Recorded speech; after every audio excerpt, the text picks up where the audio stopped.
名为祝福的礼物。今天我们来聊聊祝福。你知道吗？祝福别人有2种方式。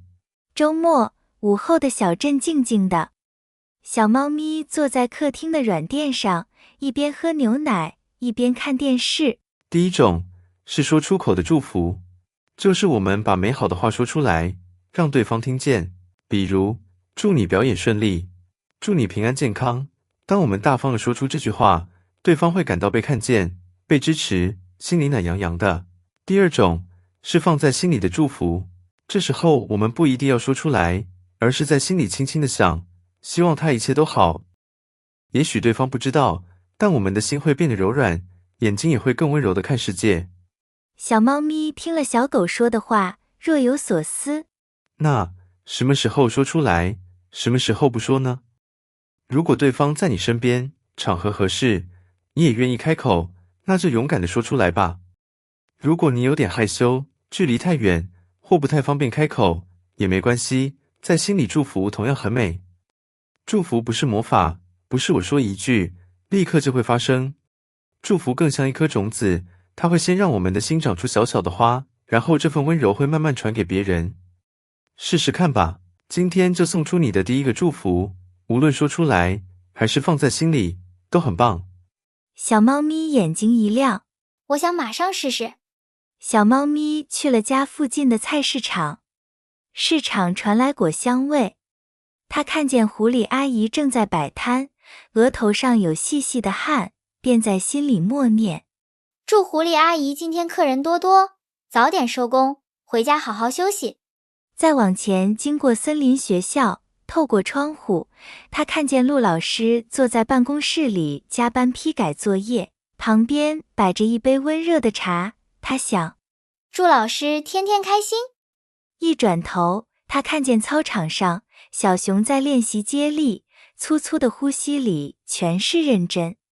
他猜想小熊应该是在为运动会做准备，又祝福，祝他比赛顺利，跑出好成绩。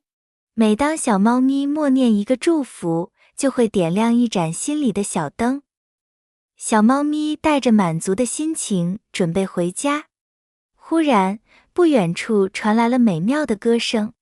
它闻声看去，原来那里在举办音乐会，在台上唱歌的正是小狼。小猫咪沉浸在小狼悦耳的歌声中，慢慢的，心里竟泛起了一点酸酸的感觉。因为他自己唱歌总跑调，他很羡慕小狼唱歌这么好听。不行，我应该要把羡慕变成祝福才对。他向刚唱完歌，正走下舞台的小狼走去。嗨，小狼，你唱歌好好听啊！祝你下一次演出也顺顺利利，而且越来越享受舞台。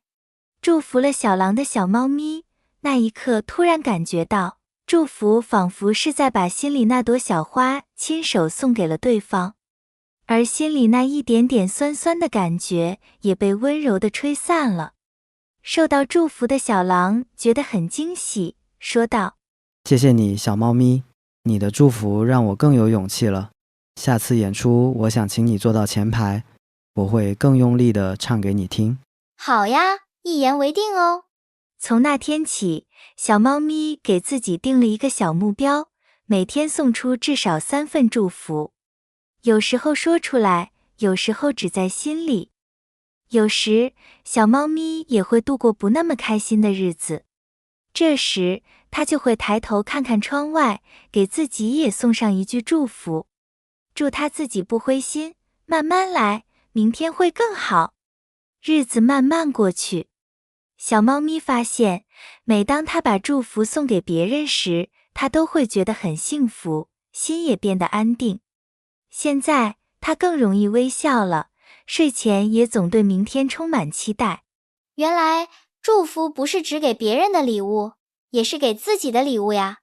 小猫咪会把每天送出的祝福画在日记里，一朵花代表一句祝福。纸上开满小花，它轻轻合上本子，心里也开满了花园。最后，它想起了电视里的小狗主持人，认真地在心里说道：谢谢你把祝福的种子送给我，也祝你继续把温暖带给更多人。今天的故事讲完喽，我们下次见。